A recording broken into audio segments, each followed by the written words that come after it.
Olá, você confere agora as principais notícias do Brasil e do mundo desta quarta-feira. E o Programa Nacional de Imunizações do Ministério da Saúde recebe hoje mais vacinas contra a Covid-19 de diferentes laboratórios. O Instituto Butantan liberou mais 1,5 milhão de doses da Coronavac ao governo federal nesta quarta-feira. Com o novo lote, foram repassadas ao Programa Nacional de Imunizações 57.600.000 doses da vacina do Butantan ao Ministério da Saúde desde o início da pandemia. O contrato prevê a entrega de 100 milhões de doses até setembro, mas o governo de São Paulo prevê que vai antecipar o prazo em um mês. A Pfizer também entrega mais 1 milhão de doses da vacina contra a Covid ao Brasil. A remessa faz parte dos 13 voos previstos até agosto. A primeira entrega aconteceu na noite desta terça-feira. Até o momento, a Pfizer entregou 18.200 milhões de doses contratadas pelo governo federal. A farmacêutica diz que vai cumprir o cronograma de entrega total até o final de 2021. Pelo consórcio COVAX Facility da Organização Mundial da Saúde, estava prevista a chegada de 4 milhões de doses em julho. Até o momento, apenas um voo com 1 milhão de doses chegou ao país na quarta-feira da semana passada. O próximo lote, também com 1 milhão de doses, está previsto para chegar nesta quarta. Já no caso das vacinas da Janssen, a expectativa é de que novas doses do imunizante de dose única só cheguem ao país depois de setembro. E ainda falando sobre coronavírus, mesmo depois de se vacinar, a maioria dos brasileiros vai continuar com as medidas de proteção contra a Covid, como o uso de máscaras e o distanciamento social. É o que mostra uma pesquisa feita em 9 países para o Fórum Econômico Mundial. Finalmente chegou o dia. Maria Eliane vai tomar a segunda dose da vacina contra a Covid-19 e completar a imunização. Validade e o lote, Biomanguinhos Fiocruz é a vacina que é produzida pela AstraZeneca, tá bom? Pronto. Mas e agora? O que muda na vida dela? Nada. Nesse momento nada em relação à pandemia, porque enquanto tiver pandemia, eu acho que não tem que mudar nada, né? A gente não pode se iludir com isso de que tomou e está livre. Não, a gente não está livre. Mesmo depois de completar a imunização com 2 doses ou com uma, no caso da vacina Janssen, o brasileiro vai manter os hábitos de proteção que foram adotados durante a pandemia. Em relação aos cuidados, máscara, distanciamento social, por exemplo, vai continuar tudo do mesmo jeito? Tem que continuar, né? Eu acho que tem que continuar até o final, né? A gente começou junto, tem que terminar junto, com máscara e álcool gel e tudo que a gente precisa e também mantendo o sistema imune lá em cima para a gente poder resistir, né? É o que revela uma pesquisa feita em 9 países para o Fórum Econômico Mundial. De acordo com o levantamento, 83% dos brasileiros pretendem continuar usando máscaras.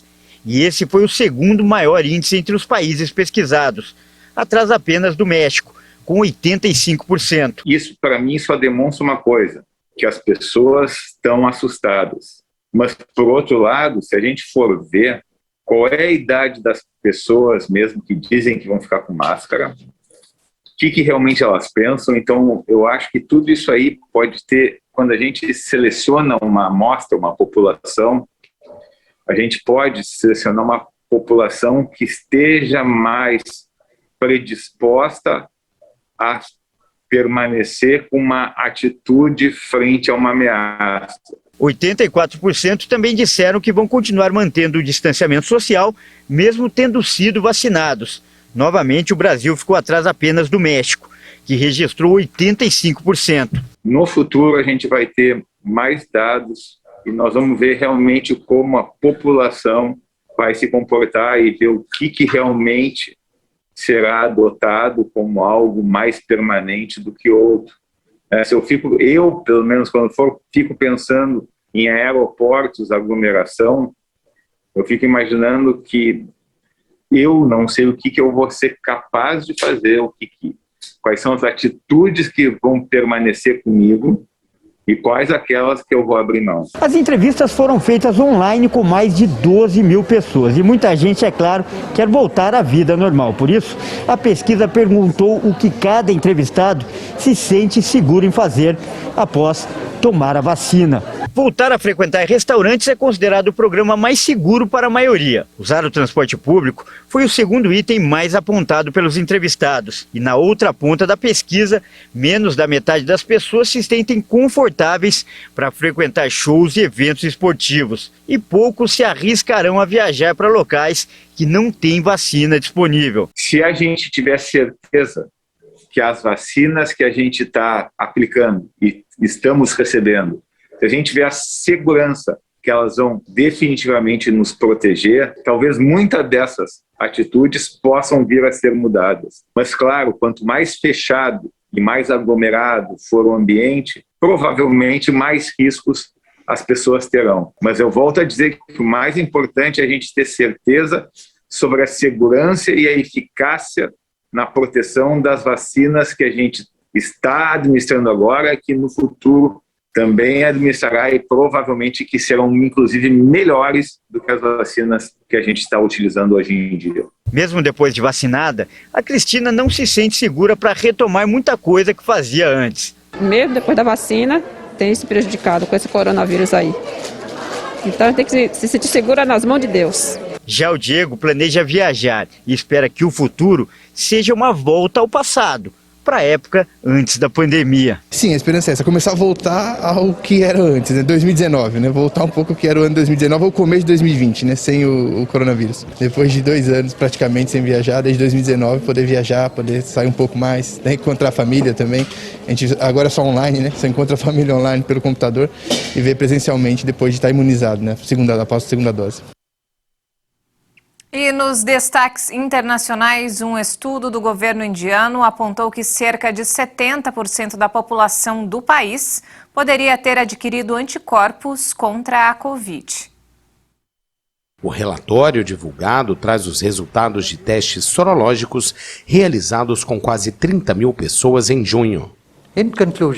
Em conclusão, 2/3 da população geral, ou seja, com mais de 6 anos de idade, tiveram infecção pelo SARS-CoV-2.